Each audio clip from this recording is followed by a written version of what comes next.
On this episode of Life in Bloom, I'll show you traditional Ikebana flower arranging. We'll explore the art of bonsai and go on location to learn the philosophy of a Japanese flower farming family. Sake is the spirited twist to a cocktail, and we'll see how to create a tuna rose.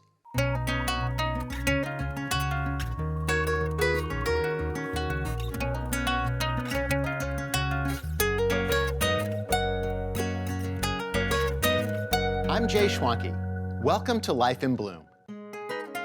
Just as musicians express themselves through the language of music, Ikebana artists must use the language of flowers. People have long been fascinated with the art of Japanese flower design. Whether it's the beauty of bonsai, a Zen garden, or the art of Ikebana flower arranging. There is something so captivating about these traditional methods. Sure, the flowers and trees themselves are beautiful, but it's the thought and care that goes into the projects that makes them so special. For example, the intention behind Ikebana is to develop a closeness with nature and is about bringing nature and humanity together.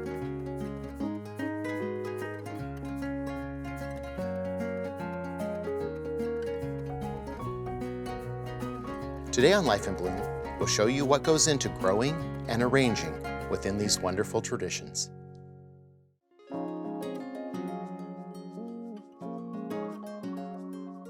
Today I'm going to create a Japanese-style flower arrangement. Ikebana is the classic style, and it has very strict rules. I studied the Ikebana school of floral design when I was 17 years old in Japan. I also collect Ikebana and Japanese flower arranging materials. Typically, an Ikebana arrangement is created in a kenzan that looks like this. It's also called a needle pack because the needles are set in a heavy weighted base.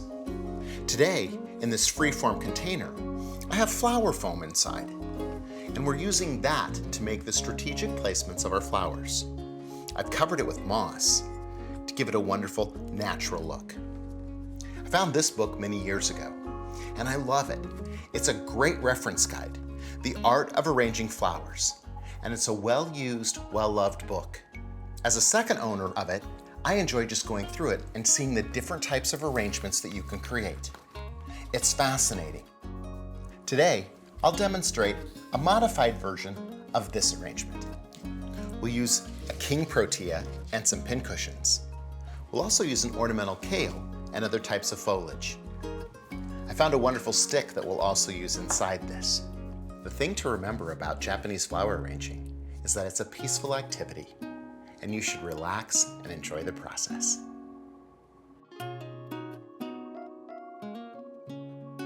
When I was a teenager, my parents decided I should be classically trained in flower arranging. So they sent me to Japan to study at the Ikebana School of Floral Design. This allowed me an opportunity as a young adult to learn classic Japanese flower arranging. That's carried through my entire career. I reference the rules and the methods that I learned all the time. It was a wonderful opportunity for me to learn more about flower arranging abroad. One of the things that I remember most about the class was that one day, before we created an arrangement, we looked at the flowers and foliage and stems for an entire day, taking note of how they grew, which direction they grew, whether there were little bites by bugs, all sorts of natural things that occur in the flowers and plants themselves. It gave me a whole new awareness of how to look at each individual flower or piece of foliage before you place it in an arrangement. I think it's fair to say that in the Japanese flower arts, each individual flower or stem of foliage is a masterpiece unto itself.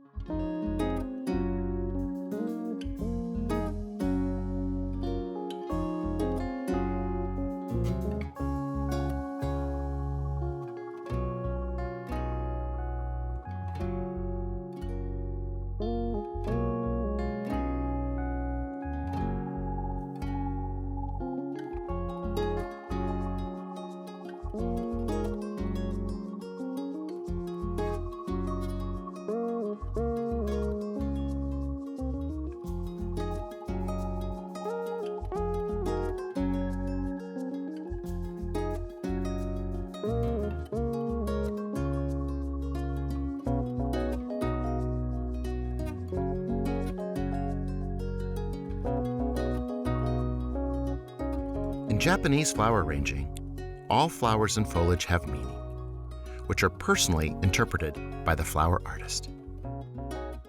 Heaven, earth, and man are frequent symbols in Japanese flower arranging.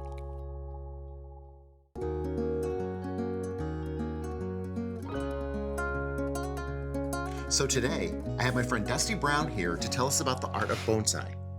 Dusty, you and I met many years ago when we were shooting flowers for books that I used to do that people would look at in flower stores. Yes. You are still an accomplished photographer. That's your day job. That is my day job, yeah. Right, and so now you do bonsai to relax, as a passion, as a fun thing.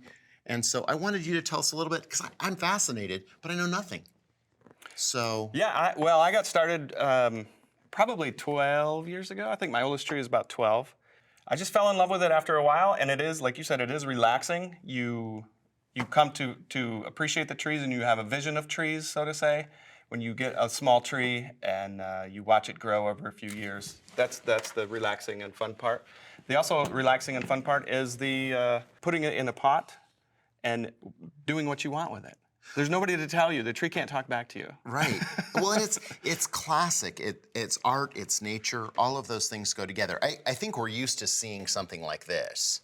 Because this is kind of what we see. Yes, and if you do go to a store, you're going to find something similar to that. And so it's a little cypress tree, and it has the little stone in it, and things like that. But then this is what I think of when I think of the art. Right, and I think back in the originally it started in the Chinese culture, and then transformed into Japanese. And what they would do is hike into the mountains and find these mountainous trees, and bring them back in these pots. So bonsai is tree in pot. Okay. And that's what this is. You can literally bonsai any kind of tree. And so you reclaimed this one. You took this one out of nature and started with it. I did. This was found in our yard. It is a Japanese maple, but I wanted to keep it nice and small. Okay. But it is. There's mistakes. And if you want me to, I'll point out the mistakes. Well, I mean, I think that that's one of the things that we love is that I want people to try it. Yes. Well, we don't have to be perfect. I think that that's a really important part about it. So you can point out your mistake if you want to, but it taught you something. So it's your learning experience. So the best thing is like when you brought this one up, we can go to the store and buy this, and someone has done the work for you. Okay. You're just maintaining at this point. All right. But when you try something and you pull it out of nature and you have a vision for it and you're telling it to do what you want, it is more of an accomplishment. So when I had this, it was just a small little, it was only this big. Really? And I said, wow. I have a vision for this. So, okay. You can train trees and limbs with bonsai wire. Okay. And it's very pliable and cuttable. So I trained it, and you can see I left it on over winter and then early spring, and this is the growth that happened, and I kind of was cutting into it. But what I was training is this arm. This arm was coming up, and I trained it to go down. Okay, so you wound the wire around it to push it down into that spot. Exactly. Okay. Exactly. So that is part of the training and part of the fun and the patience of it. So in our crazy day-to-day world, these things slow you down a little bit because they have no. That is what I love about it. So now, what's this? What's this little guy? This little guy is a ceresa, and it is exposed root. I love it. Right. So the idea is to see roots coming up. It needs a trim, and I thought maybe if you wanted, we could trim this up. So first of all, so all these little tiny roots here are just sucker roots. So we need to slowly get rid of those, and these two here, I feel are not needed. Okay. And they're gonna do no help to the tree. See, I love how interesting this is right here too. Just that whole part. So all of these little tiny guys in here. Okay. They're kind of distracting to the eye, right? So something like this, there's a little cut right here. See how this little branch is coming off here? Another trick is that I've cut this, and this is coming this way, so obviously this is gonna come this way. But even when we get as intricate as clipping some of these little flowers, so if I wanted a growth to come this way. So, now that way, and then now it'll come this way. Now it'll come off. The whole idea of this is training these. Okay. So training them is getting to a point where this is a happy spot for this trunk. This is how I see this tree living the rest of its life. Wow. I don't need this to get huge and take over. So this easy draining is perfect for something like that. And so pruning's super important because it's going to get crazy. Especially something like this, which sits indoors. It's easy to, you can sit, let it grow. This is a slow grower, so you can let it grow for a month, 2 months, and just come in and just start. You're just taking out the little ends. Just taking out the ends. And you can get as intricate and crazy as you want. And pretty soon you may look at it and go, oh, I went too far. But guess what? In a month, it'll be bushy again. It'll grow again. It might take a couple months, but. I love that you made me feel empowered. That I could do this. I mean, and I think that that's the important part is I want people who watch to understand that it's something simple that you can try. I think in today's day and age, we try and be too perfect with stuff. And I think, relaxing, meditating, getting out with your trees, getting out with nature is fun. So we have a tradition here at Life in Bloom. I have a flower crown for you. It's got a lot of deciduous material in it. Oh, nice. How about that? All right. So this is for you. Wonderful. To wear. Hey, look, I made it the right size. I think you look great. That's awesome. Thanks so much. I appreciate it, man. You're welcome. Thank you. Good. Thank you. Fantastic. Thanks for coming.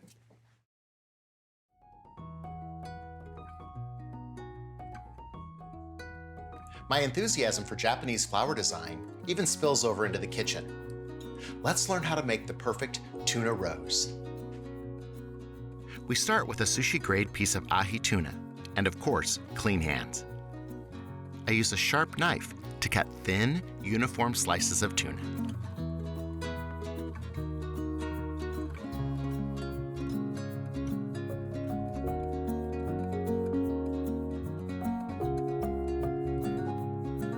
Spiral a strip of tuna to form the center of the rose.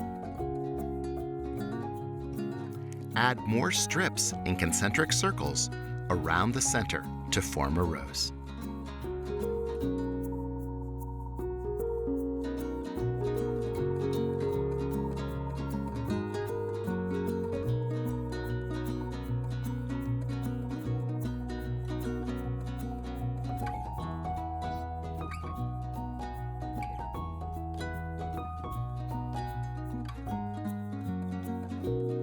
Prepare the setting of your tuna rose by adding a bed of cabbage, an asparagus stem, and even basil leaves.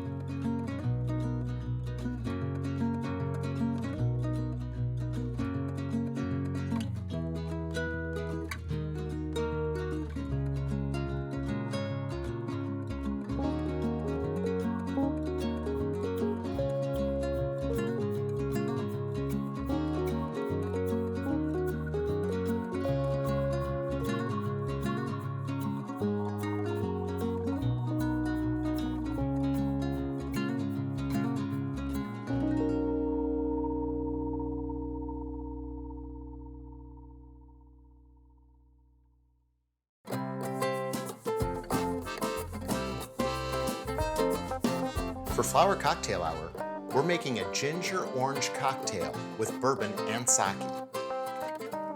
We'll start with some shaved fresh ginger. We'll add 2 ounces of rye whiskey.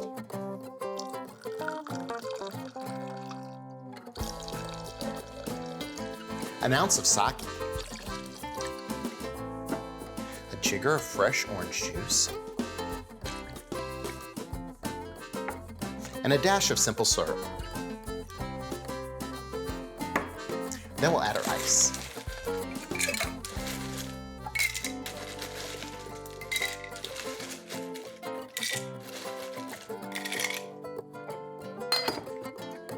We'll shake.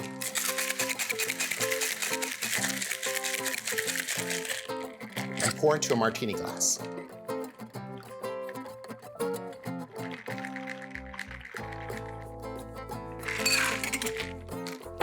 And then we'll finish with ginger beer.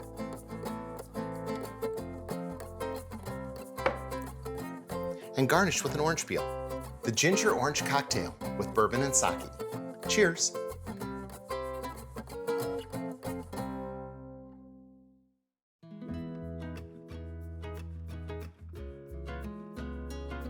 Here's another interesting connection the Japanese have with flowers in the USA. The selling of cut flowers only goes back to around the 1880s.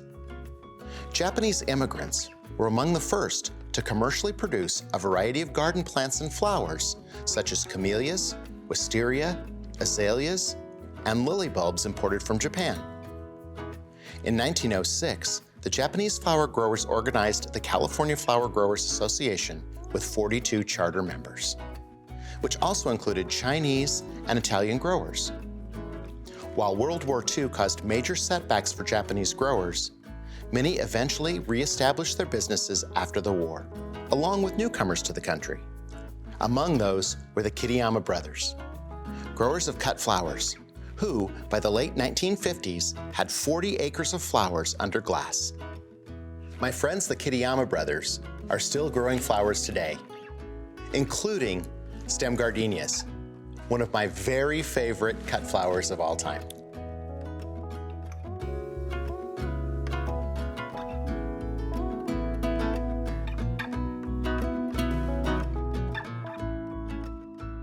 We grow in about 1 million square feet of greenhouse and about 30 acres of outdoor fields. I know we grow 100 different varieties of gerbers. We do?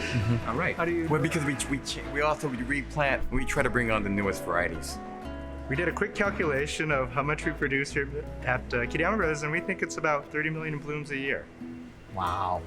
We've been lucky. We've been fortunate. We were fortunate that once upon a time we were the biggest carnation growers in the country.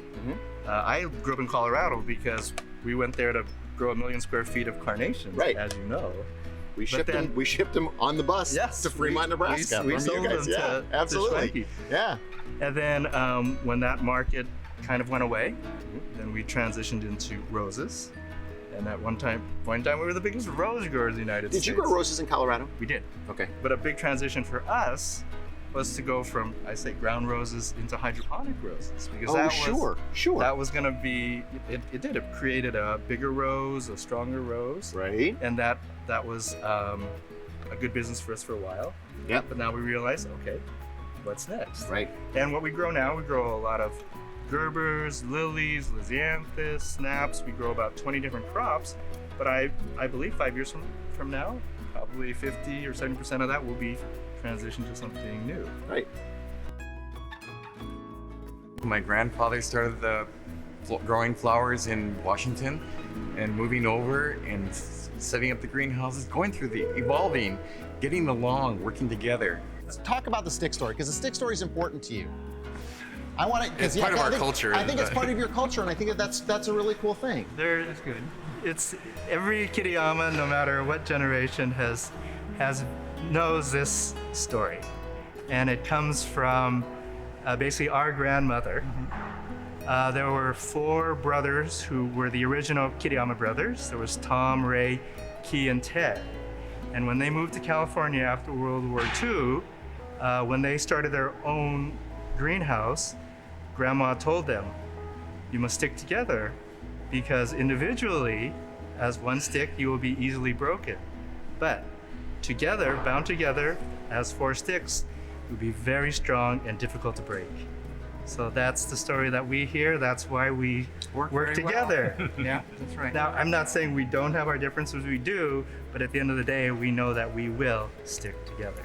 There's 89 family members in the Kitayama family, and there's probably, I want to guess, about 40 grandchildren coming up that don't know what they want to do, and they are very bright. Our job is to build a very vibrant, profitable, growing, interesting company so that the next generation is going to say, I want to do that. Right. So I want to continue the success. Yes, that is part of our motivation. story. We want people to say, we want to join you. We feel very fortunate. We were given this business by our parents and our uncles, and we want to carry on that tradition of growing the finest flowers in the United States.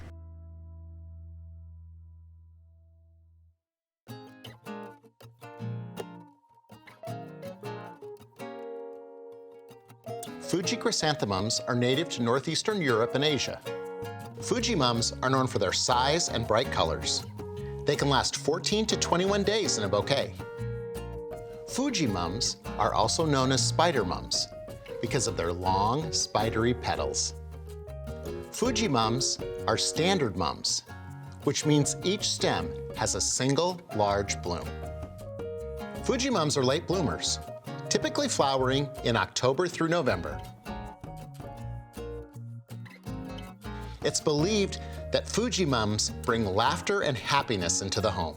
White Fuji mums are a popular choice for bridal bouquets, as they mean purity and truth. However, this meaning does not translate to European countries, where Fuji mums are used in graveside bouquets.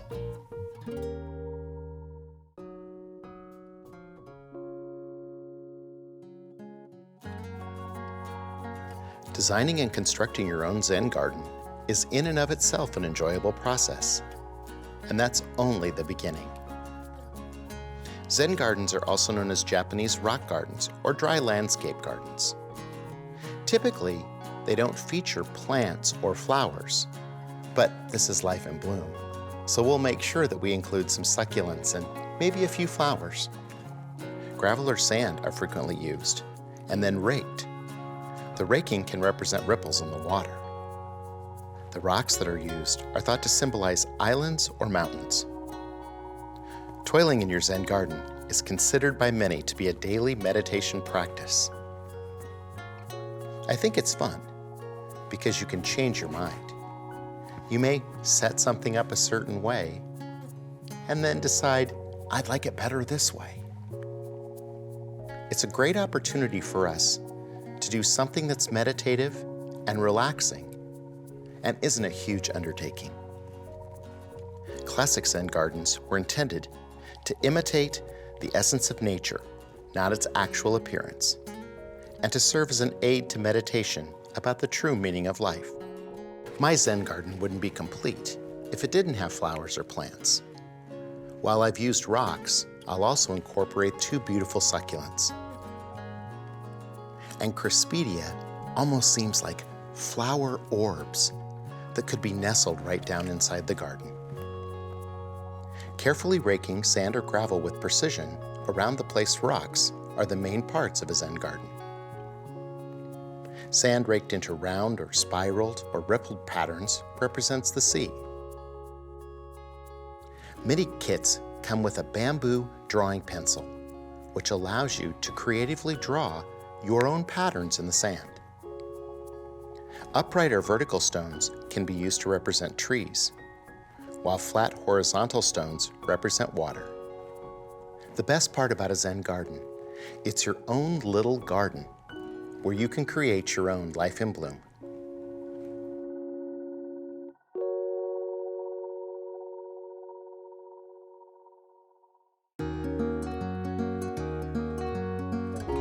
As you've seen today, there's a lot of joy to be found in the processes and traditions of the Japanese flower arts.